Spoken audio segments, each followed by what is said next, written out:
I think if we go back 50 years ago and you tell them this is going to happen, they're going to go, no, there is no way that can happen. We won't allow it. Yet here we are. Once you get into it, it seems like everybody's writing a book. And gluts tend to kill markets, or at least to devalue them to the point where things just aren't worth doing. Just because there's a lot of material out there doesn't mean that it's good material, or it's that consumable, or that consumers want it. I think we're looking at another 100 years before we get to artificial general intelligence. I see people saying, oh, you shouldn't discriminate against something that's AI generated, and they somehow tie it in with Lieutenant Commander Data on Star Trek. Hello and welcome to CultureScape, the show that interviews the geek creators and influencers who built nerd culture. Our guest today is a swordswoman, author, and a former electric engineer and medical researcher. MonaLisa Foster is the popular author of the Ravages of Honor series, and today is celebrating her latest new book, Threading the Needle, published with Simon & Schuster by Wayne of Baen Books. Today, we are going to explore MonaLisa's journey from Romanian to American author, the inspiring works of classic science fiction that brought her, and where the science fiction genre goes from here. And for today's stupid nerd question, we will ask MonaLisa, is Star Wars still salvageable? And if so, what would you do to save it? Welcome to the show, MonaLisa. Oh, thank you for the softball question on that one, Peter. I really appreciate it. No, I think about, I think about this a lot. It's kind of funny. It's like a few years ago, if you said things like, oh, Star Trek, Star Wars, Doctor Who, these franchises are in trouble. The MCU, these could go away tomorrow. Something has gone broken wrong. And then it was like, oh, how could you hater, you terrible person. You just don't like it that there are females in Star Wars movies now.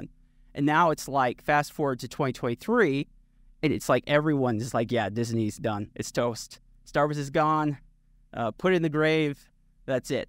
So it's been really wild how we've gone from like in a year, 2 years maybe, from like you can't say any of this to now everyone is saying it.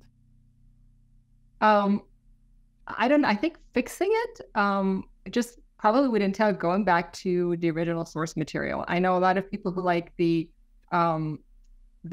Timothy Zahn books that came out right after Return of the Jedi.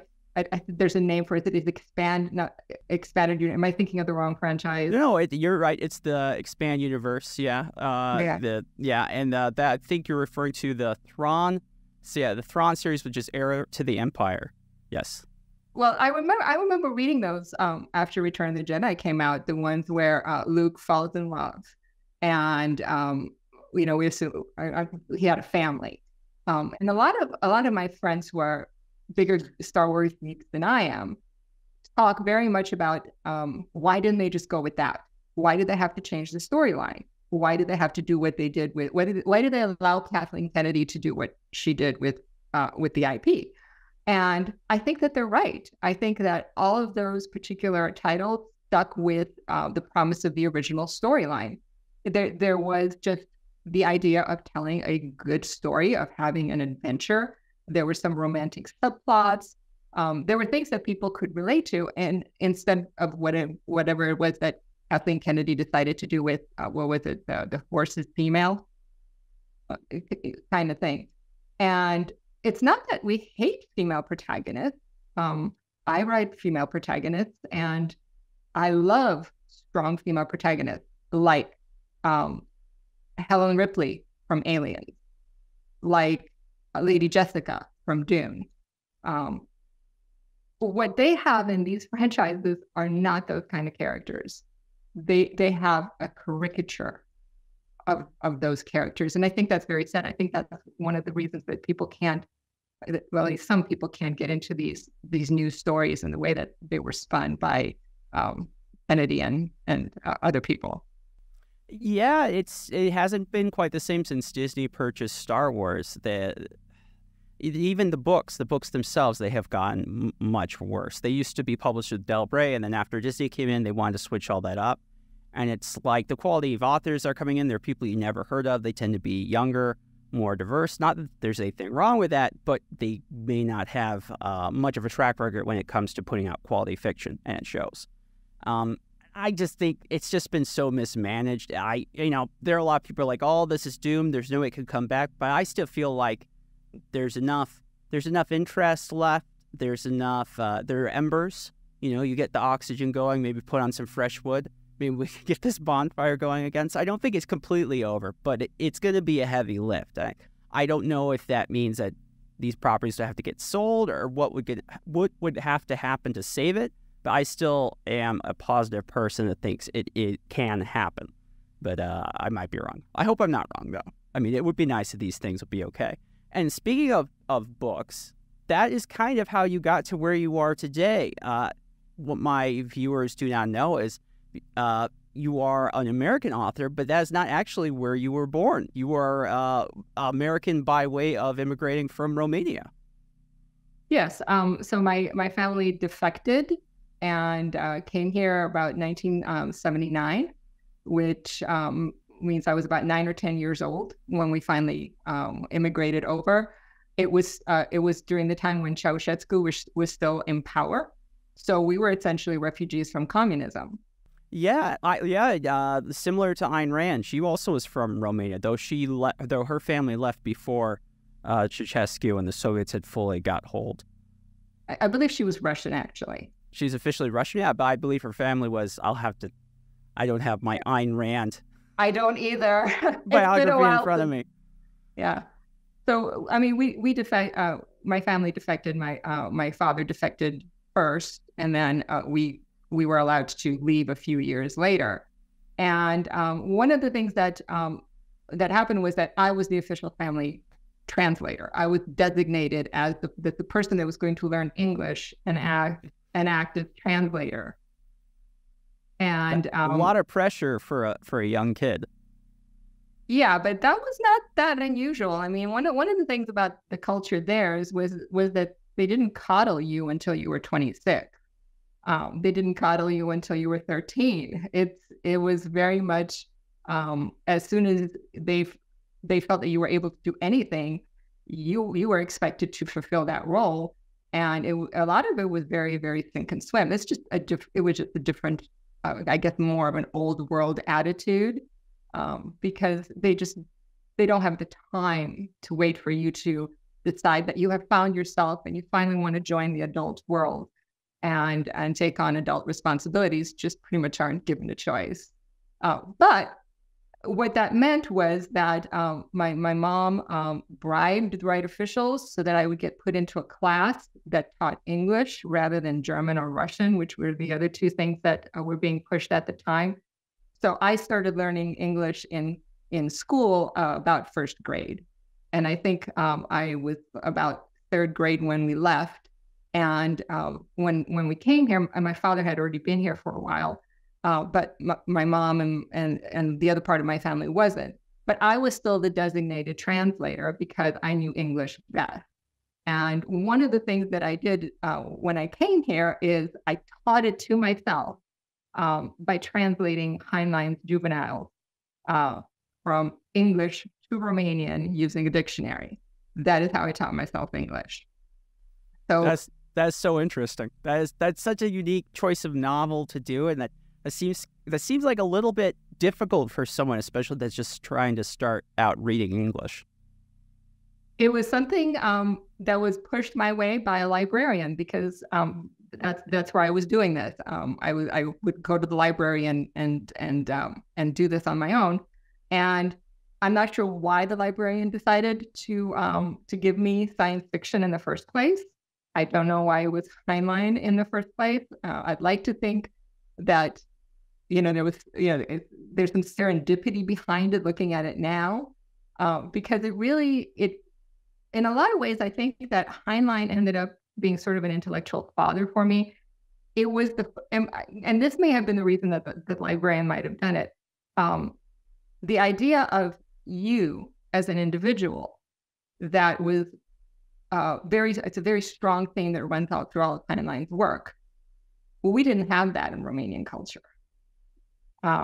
We were part of a collective in terms of you were part of a family first, you were part of a clan, you were part of the workers or whatever collective identity that people wanted to push at the time. And you were not allowed to be an individual. You had to suborn your individuality and you yourself wanted in order to be accepted. And a lot of times if you refuse, like a lot of the things that I think a lot of first worlders and Westerners in particular take for granted have to do with just being able to speak their mind without any consequences, especially when they're speaking truth to power. And it's like they can't imagine that that would not be allowed, that your family, that your clan, or a bigger group that you were part of would step in collectively and make sure that you didn't get to say what you wanted to say, that there would be consequences, not just for you, but for them.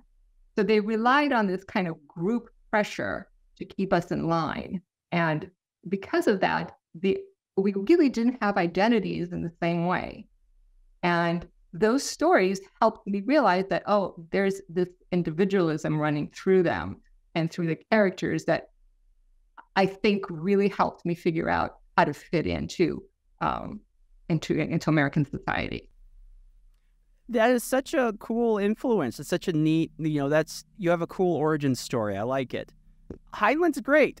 Speaking as someone that's a bit Randian, he hasn't really been the best adapted, in Hollywood necessarily, but his books have been a huge impact on so many people, especially those who end up writing science fiction. Heinlein is one of those go-to that you pick up if you want to have a great understanding of world building and how to fully engage with that. So that's pretty cool. I do wonder though, did that play, because on your website, my research, you worked in all sorts of industries. For a time, you were an electrical engineer at a semiconductor plant. You did medical research. Like, did this start with science fiction, guide you further on? How did you end up doing stuff like that in your career? Oh yeah, I wanted to be an astronaut. So to tell you how good I got at being assimilating into American culture, I wanted what everybody wanted in the early 80s that were my age. We wanted to go into space. We wanted to be astronauts. So if you were a geek, that was the thing you wanted to be, right? Mm-hmm. And I was no exception. And it took about 5 to 10 years to figure out that's never going to happen to me. For one thing, there was no way I could get the security clearance to do that. Remember, this is before the fall of communism. But it still put me down this path of math and science. And I'm not sure it was so much with the exact idea of where I was going to go with it, but one of the things I liked about math and science in general was the rigor of it. There was no touchy-feelingness. There was one correct answer. It was very rigid and structured. And for me, I needed that in my life at the time. And I was attracted to math and science in general. And I ended up, math was not my strength, believe it or not. Languages were. All of my tests showed I should have gone into languages, and I ended up going into mathematics instead because I was just too stubborn to take a test result and let it make that kind of decision for me. So for me, I struggled to get through some of the things, but eventually, if you put your nose to the grindstone, that's right. That's yes, you got it. Yeah, I got it. Okay, I got that. Then you can accomplish things that you didn't think you were going to do. So I ended up starting in engineering, and then I switched schools. And the school I went to their engineering school had lost its accreditation, and there was some question about whether or not you could actually get a job based on the fact that they had lost that accreditation. So I went into physics instead. And astrophysics in particular had been one of those things that I always was interested in. So my plan was to become an astrophysicist and then, of course, an astronaut, because by this point, things had changed a little bit. And you could posit the idea that somebody with my origin story would be allowed to go into space. However, life happened. That didn't quite work out. I did end up going to work for Motorola designing semiconductors. That was one of the things I did. And then I ended up in medical research completely by accident. That was something that I would have never seen in a million years. I didn't even know there was such a thing as radiation oncology. I should have, but I didn't.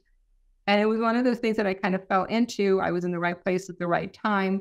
And my background fit, because a lot of the stuff that you have in physics for engineering, especially having to do with radiation, ported over to what the practice that I ended up working for needed at the time, which was somebody to run their clinical research program. That is interesting. So going into your book, your book features a person that is a cyborg. The gal has a cybernetic arm. Do you think you take any of your influence from working in semiconductors, in doing research? Did any of those influence how you write or what you like to write about? Definitely. There's a reason I write science fiction as opposed to fantasy or urban fantasy or romance, even though I tend to have a lot of romantic elements in my fiction. I find science fiction just to be more interesting and also more challenging to write because you have to have things make sense. And the other thing that it allows you to do is it allows you to take something and extrapolate it. So even though we have all of this technology here, I think the fun of writing science fiction is in asking, okay, well, what is next? What is going to come from it? What else can we do with this? The medical portion for Talia, again, I don't know if I wouldn't have ended up in research if I would have ended up, making her a cyborg, because there was quite a learning curve going from working in semiconductors to working in the medical field. But a lot of the stuff that I learned for that job definitely figured into this. If nothing else, it just is setting the limits and making it very, very believable, because sometimes science fiction has a tendency to go over the top into kind of more fantastical things. And I tried to keep this a little bit more rigorous, a little bit more on the hard science fiction side. That's interesting. I did an interview near the start of the year with Dr. Robert Hampson, who that's his special. I mean, he's a neuroscientist, but his specialty is in implants. And in that conversation, we talked a lot about how science fiction, today kind of pulls forth the evolutions and innovations of tomorrow. Is that something you think that, there seems to be a give and take when it comes to science fiction, the level of science fiction, geek culture, where not only are people that are in the hard fields, like you were, work on semiconductors and how that inspires you to go to writing. Do you think that goes in the other direction? Or is what you're doing on authors like Hampson or Heinlein, does that in turn influence people to go and develop more? So Robert is a friend of mine. I actually talked to him when I was preparing for this story. In fact, one of the reasons that Talia's arm runs on the Hampson effect is because I asked Rob, how did you power your cybernetics for your The Moon and the Desert, which was his book, which features a bionic protagonist who has more than one limb missing. And basically, we talked on thermodynamics effects. He fudged it, basically. That was a speculative element because in real life, that is the limiting factors, is the power. Or one of the limiting factors is the power. And I thought, you know what? If Rob can fudge it for his hard SF novel, then I can fudge it for mine. And that is how the Hampson effect came into the book. No, it's not how it's... That's funny. It's like, well, you're an expert and you live down to this level. So why can't I, Robert? Why can't I? Yep. Yeah. So I mean, we like to think that we know what's coming, but we inevitably get hit with unexpected things. Like how many people okay, so you see these old nostalgic sci-fi 1950s or retro sci-fi, and you see people using quote unquote cell phones. And they're looking at one screen and they've got this thing hanging, to look at the screen, and then they've got this big honky telephone over it. So even though we predicted cell phones, the form is completely different. Because at the time that they were making those drawings in the 1950s, or those spaceships or whatever, we didn't know the things that eventually went into develop into making the technology portable, into making it possible, and to making it ubiquitous. No, and that's more than fair. I think science fiction, that you were right, in general, that seems to be, has a good idea of concepts. It's just the form factor of what that exactly will look like or how it will be used. I think one of the unfortunate things about most science fiction authors is, in a way, even the most depressing of them, they're optimists, for the most part, they see the positives or how much farther it could bring humanity and raise the bar. Unfortunately, humans being humans, they often take it and go the other direction. I mean, you only need to look at like TikTok or all the plagiarism scandals we've recently had using ChatGPT. Or, you know, as often as these technologies do live for better living, it also enables a whole lot of people to live worse. Yeah, and I think that, yeah, I don't know, a lot of science fiction is that the future is a better place. And we get so excited about getting there and how do we get there. And oftentimes we just cannot predict. I know I would not have been able to predict TikTok, for example, or even ChatGPT, because especially as far as these plagiarism scandals are and what teachers are having to do in order to make sure that students actually produce something. I would not, or even a lot of the stuff with not so much the internet, but with social media and the power that it has. I think if you go back 50 years ago, somebody and you tell them this is going to happen, they're going to go, no, there is no way that can happen. We won't allow it. Yet here we are. I'm just old enough to remember when it was 2009, 2010, even still going into 2011. This is when most of the discussion of things like Facebook was relatively positive, and it's really in 2011 we start to see more criticism. And the general beat was, and you'd see it all over the place in popular culture and the news, and it's like, oh, these apps, social media is making us all more connected, and isn't that such a great thing?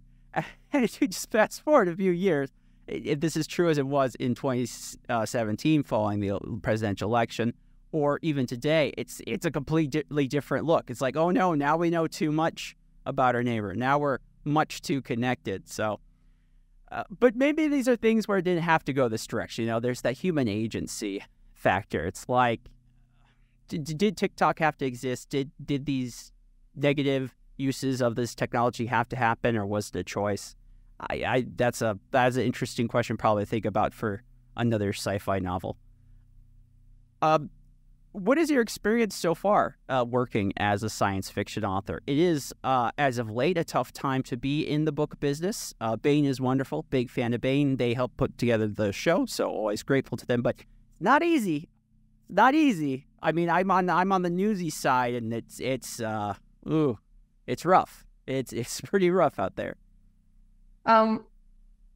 Everybody seems to be writing a novel, or, you know, especially once you get into it, it seems like everybody's writing a book. And gluts tend to kill markets, or at least to devalue them to the point where things just aren't worth the doing. And I keep thinking that the bottom is going to fall out of it, but it's not. Okay. And I think that one of the reasons is that just because there's a lot of material out there doesn't mean that it's good material, or it's that consumable, or that consumers want it. The other side of it is now you can satisfy any taste at all. Okay. So that kind of makes it interesting. Is just how niche do you want to get? We used to have, okay, we got the science fiction genre and the fantasy genre, but look at all of the subgenres we have now. And it kind of spreads. If you were to do a flow chart, it would just, you know, you just all those levels, and they keep adding levels and more sub levels to everything. And it's gotten to the point where you almost need 5 or 6 different terms to describe certain niche genres. Now, is that good or is that bad? Because that's an honest question. I have no idea. I look at it as a writer, and I go, every time I try to refine it, I'm limiting the audience that I want, yet the audience might be growing or not. So there might have been, you know, 10,000 science fiction consumers at one point, but now there's 10 million. So how far can you drill it down? It just makes it very challenging to decide what to write and how to write and who to write for. It's interesting you bring this up. I don't think I'm a dedicated particular genre for science fiction reader. I'm pretty broad. I like a lot of the classical stuff, and then if I am told, oh, this person, they write something similar, that's usually what draws me in. I talked to my uncle, though, and he is super into, like, basically isekai, so, like, trapped in another universe story, or he loves hardcore military science fiction. I remember I was having this conversation with him over Thanksgiving. We were talking books. He says, well, that guy's okay. He's all right because he only allows this much murder, mayhem, and adult content. But this author, he allows too much. And so it's like these super sub divides and these micro niches for books. But it seems like, Baen does well for itself. And then these people who even just self-publish with Amazon, they have their little isekai novel. It seems like they're holding in there. I am curious how the economics of all that work, but that might be an issue of this is the real internet. It's like fan fiction has been popular for, ever on the internet, 20, 30 years. So, I mean, people keep coming back to this stuff. And unlike TV, movies, video games, you can survive and go on with a relatively small audience. I mean, the history of science fiction in the 20th century was mostly that. Like a little person here and there buying, their copy of the magazine with, a Heinlein story in it. So it's interesting. It's very similar, actually, how we've kind of gone from the days, the 30s, 40s, 50s, even 60s, the magazines, and now we're in this state where we're kind of going to that smaller audience again. Well, I mean, it used to be that if you, in the golden age of sci-fi, if you had a spaceship on the cover, you could sell that to a science fiction fan. That's really all you needed.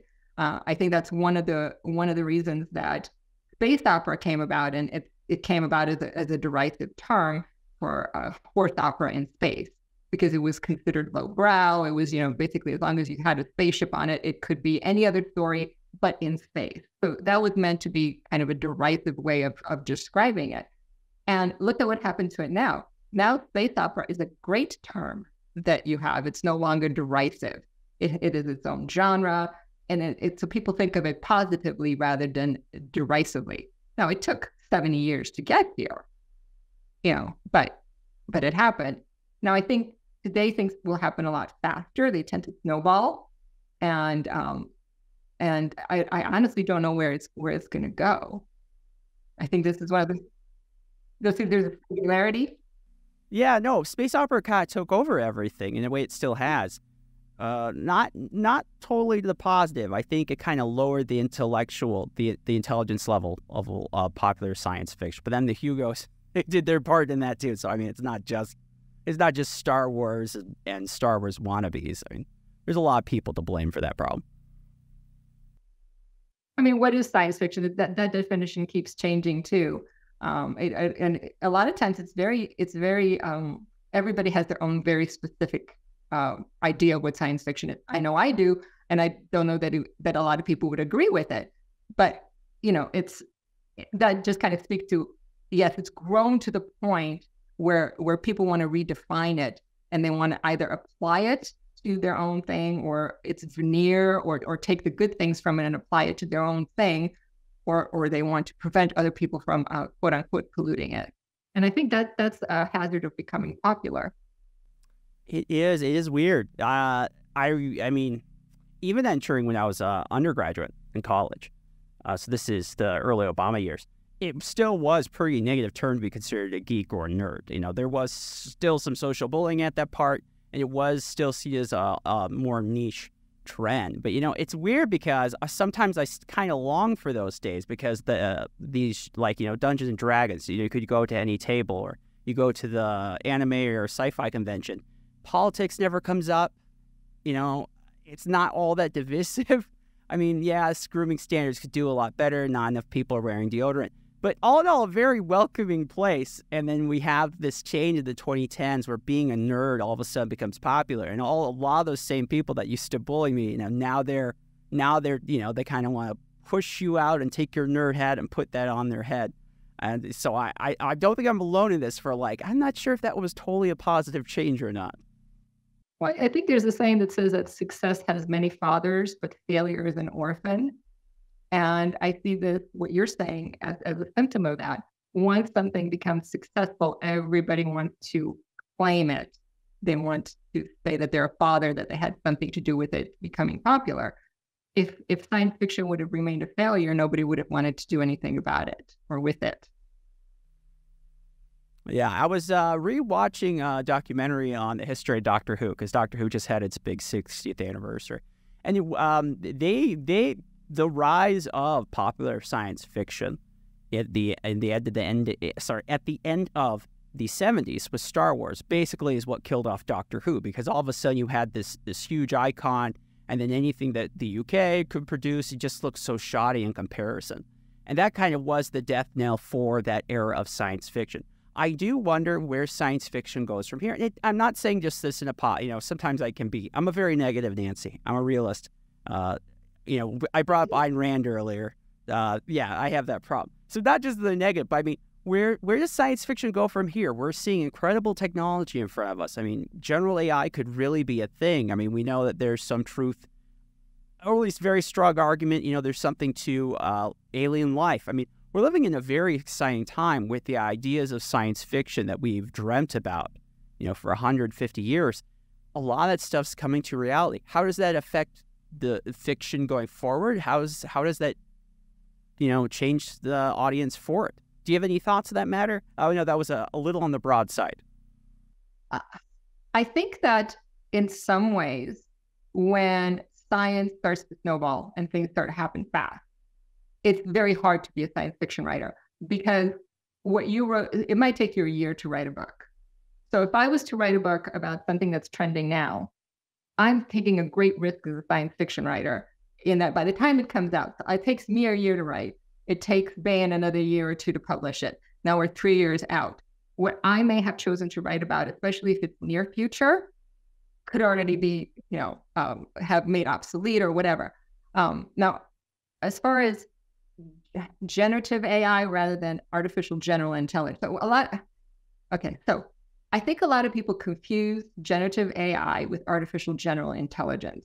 Artificial general intelligence would be something along what we think of as AI, in that it has its own it has thought processes similar to a human being, and we're not there yet. What we're dealing with right now is nowhere like that. I think we're looking at another 100 years before we get to artificial general intelligence. But generative AI has done a very good job of fooling us into thinking we're talking about artificial general intelligence. I see people saying things, oh, you shouldn't discriminate against something that's AI generated, and they somehow tie it in with Lieutenant Commander Data on Star Trek.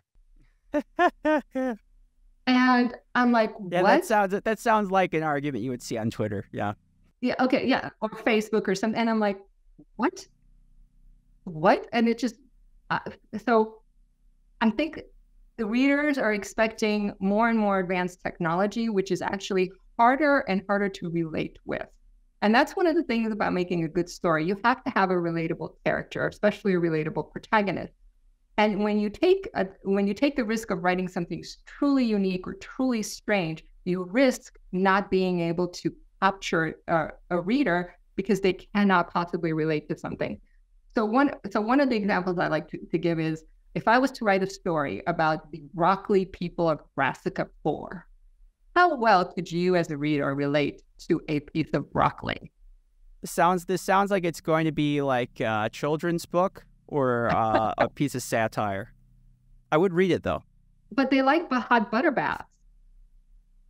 So it's just finally gets it. So it's one of those things that you as a science fiction writer have to take into account, is when you are creating these new worlds and these new technologies and you're leaping forward, that you don't leap too far forward so that people cannot relate to it. But at the same time, you don't stay too close to the present, because by the time your book comes out, it may have become obsolete or it's yesterday's news or whatever.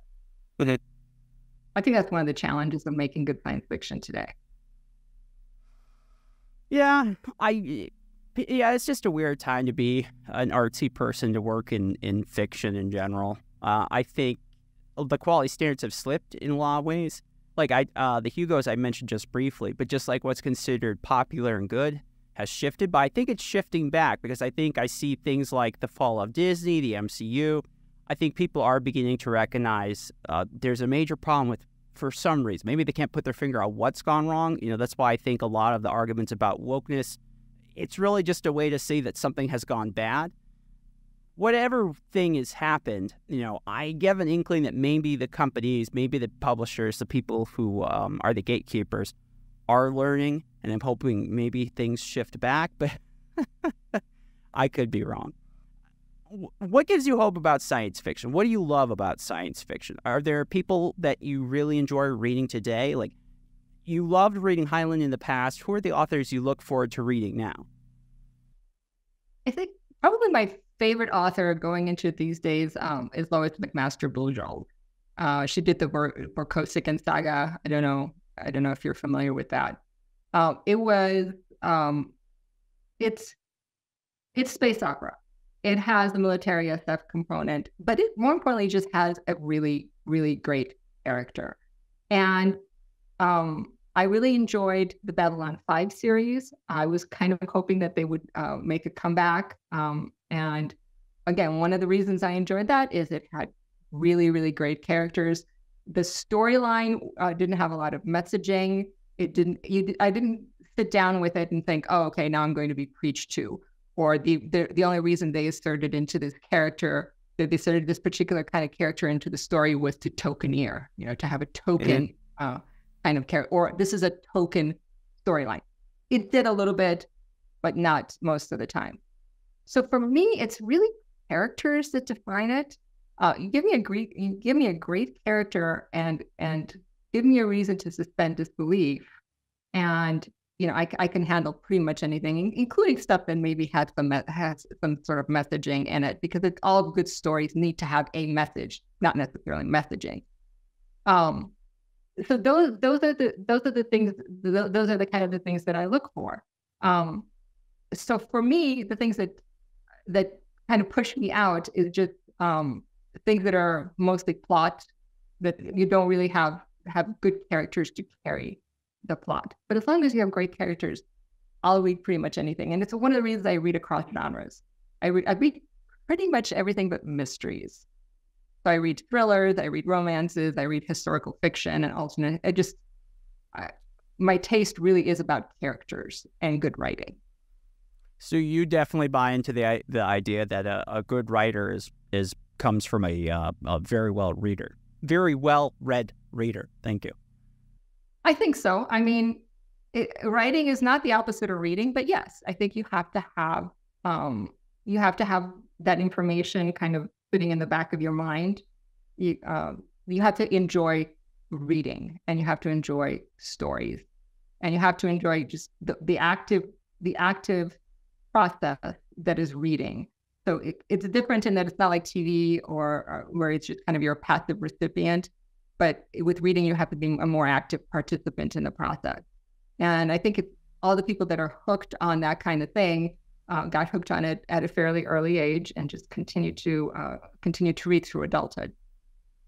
Yeah, and thankfully, it's not a situation where it's with comic books where they've gone so long in a quality drought that it's pushed away most of their normal readership and they went elsewhere. People who are interested in your military sci-fi mush are still interested in that. They still have people they can gravitate towards. So you have an audience base that is there, wants to be there, versus comics, which is making stuff for basically an audience that no longer exists. Yeah.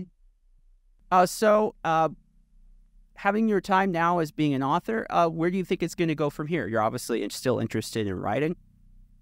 You are going to continue working on this book as a series, because the last 3 books you did were a series, or are you going to try your hand at different genres, since you mentioned that you read across the spectrum? Maybe you want to try your hand at fantasy. Baen does fantasy books now and then. I know they do. But going back to having to be a reader in order to write, since I don't consume a lot of fantasy, I think that would be a bigger learning curve. So I am going to stick with science fiction, at least for now. I might do urban fantasy because that's easier, but definitely not epic fantasy. I just don't have the background material for it.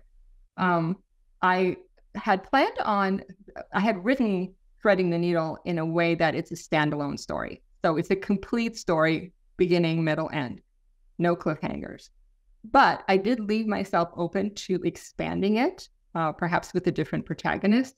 So I think it could use a sequel. It kind of all depends on how well it does initially. My Ravages of Honor series was always meant to be a series, and I don't know how long because I'm a pantser, so I have no idea what I'm doing most of the time as far as what I'm plotting out. The story just kind of flows out of whatever I happen to be doing.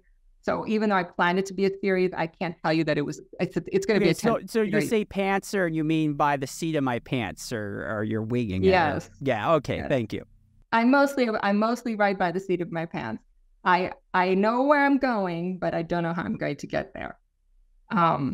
And there's about 4 or 5 other books that have been kind of hanging in the background, kind of begging to be written sometimes, and sometimes going, no, we're not cooperating, we're not talking to you. So basically, my imaginary friends aren't talking to me, and I can't do anything about it. But they're mostly science fiction, probably something on the hard SF side. Okay, that's fair. Some artists do, or there, it's like the sculpture is inside the stone. I'm not truly the artist. I'm just unveiling it to the world. That's right. You can just see me with my chiseling hammer, right? We'll start wrapping this up. I appreciate you taking the time to speak with me today. Do you still communicate a lot with your family? Do you have family relations still out in Romania? Do you ever think about where would my family and I be if we had decided to stay on the other side of the Atlantic? I don't even want to think about it, to tell you the truth, because at the time that we left, things were so terrible. And I have a short story that I wrote, Pretending to Sleep. It's in my catalog, that kind of deals with that a little bit. And in a lot of ways, I'm glad that we really don't have a lot of people that we had to worry about leaving behind, because we didn't know at the time that it was 7 years before the revolution. We didn't know there was going to be a revolution and that it was going to end well, because a lot of revolutions don't. I think at the time, if we were thinking anything if we had anybody left behind, the revolution would take them out the same way that the Hungarian Revolution was quelled. So for me, I am just glad to be here in the United States. I am glad that my kids were born here and that they will never have to know any of the things that that happened to me when I was living in Romania. So I am just incredibly grateful that my kids were born Americans. Well, I'm grateful you came over too. My younger brother served Mission Romania. It was quite an eye-opening experience for him. Just to see the remnants of the Soviet architecture. You have these huge blocks of these just industrial gray concrete apartment buildings. And it's still quite a bit of poverty and a lot of issues. I think at one time when they were trying to help people out, they found a man that he basically lived in a closet. Like not even like a nice upper middle class closet, but like a small one. That was his life. That's what he had. And the people that had memories of the time under Pischke, and I'm sure I said that wrong. The dude was crazy. So not a lot of people seem to miss him. That was about the only thing everyone seemed to have in common. Was they were glad that part of time was over. Yeah, and it came at a very heavy price, But I think once you get people to the point of desperation where they have nothing to lose, this is what happens. And apparently, every dictator needs to learn that the hard way, or just about, I guess. Probably not historically accurate to say that, but you know what I mean. Well, I thank you for taking the time to come on the show today, MonaLisa. This was an interesting conversation. It's a good book. Everyone should check it out. Threading the Needle by way of Simon & Schuster. You can find that at Barnes & Nobles, wherever else good books are sold, or just order online like everyone else does. Tell us a little bit about where we can find you. Do you have a blog? Do you have social media? If people are interested in learning more about you, where can they go to find that out? So it turns out I have a website, MonaLisaFoster.com. I am also on social media. And when you look for me, MonaLisa is one word. So my books are on Amazon. I'm on Facebook and Instagram. And on Twitter, I'm at House Dobromil. But I think if you put my name in, you can still find me. My website is mostly about, concentrates mostly on my Ravages of Honor series. I do have a store there. I also have a Substack. Mostly there, I blog about the writing craft, but every once in a while, I will blog about life in Romania. So my Substack has several sections. If you want the writing one, it's called So You Want to Be a Writer. And if you want about stories about living in Romania, then it's called, that's the Pretending to Sleep, I guess, channel or section of my Substack. And I think it's MonaLisaFoster.substack.com. But you should just be able to put my name in and find me, because I think I'm the only MonaLisa Foster on there. Yeah, I don't know a lot of authors that go with first name MonaLisa. That makes you pretty unique. It was not my choice. It was just what was given to me. Okay, last question, then we'll end here. What's with the sword? When all the pictures I see for your author, it's you holding the sword, which I think is fun. I think swords are cool, but are you into fencing? Do you just like swords? What's the story there? Yes, I like swords. So the story is, my kids were taking karate or martial arts. I think it was general martial arts at this school in Colorado. And I was already paying the family rate because my kids were there. And I would, take them like a good mom and just, sit around. And while they're doing karate and I'm sitting around being bored, I'm watching these guys and they've got their hakama and their kendogi on, and they're beating on each other with bokens. And I'm like, ooh, that looks like fun. So the dojo owner said, you're on a family plan. You could just like join their class. And I'm like, okay, let's do that. It turned out what they were teaching was Japanese military toyama, which is something that came out of World War II that they taught their officers, or it was before World War II. So it's not necessarily everything that a samurai would know, but it was like very practical, quick and dirty methods of using a sword on someone. And it happened to also be the root for a lot of the stuff in Star Wars. So a lot of the choreography that you see with the Jedi with their lightsabers came out of the same school or the same thought. So of course I'm going to join this class, right? That sounds awesome. I wish I could attend this class. This sounds great. I mean, it's different than Aikido or they have one where they have the bamboo swords. But because in this class, we actually use bokens and then a padded sword. But it's that specific military rule that came out of World War II that was meant to be a quick and dirty instruction for their officers. So even though they have some of the ceremony that goes with it, it's not as historical, I guess. Okay, and then you just submitted that picture to like the book publisher? That's the picture they chose. I sent them several pictures, and of course, that's the one that everybody chooses because it's an actual sword. It can be used for test cutting, so it'll cut through bamboo. It's attention grabbing. Yeah, and it'll cut you too because I have this great scar here on the inside of my of the webbing of my hand from resheathing the sword. Because of, ouch. Apparently it's a rite of passage. If you don't have a scar there, you're not a real practitioner. And I have a scar. Well, that is a good story. Well, thank you so much, MonaLisa, for coming on the show. Everyone, please check out their book. We'll wind it out here, guys. This has been CultureScape. I'm your host, Peter Pischke. Thank you to Bain Book Publishing for helping support the podcast, imprint of Simon Schuster, and of course, Young Voices, a journalism advocacy organization. And lastly, and most importantly, of course, all of you. Yes, the show couldn't be done without your viewer and readership and listenership. So until next time, my friends, keep geeking out.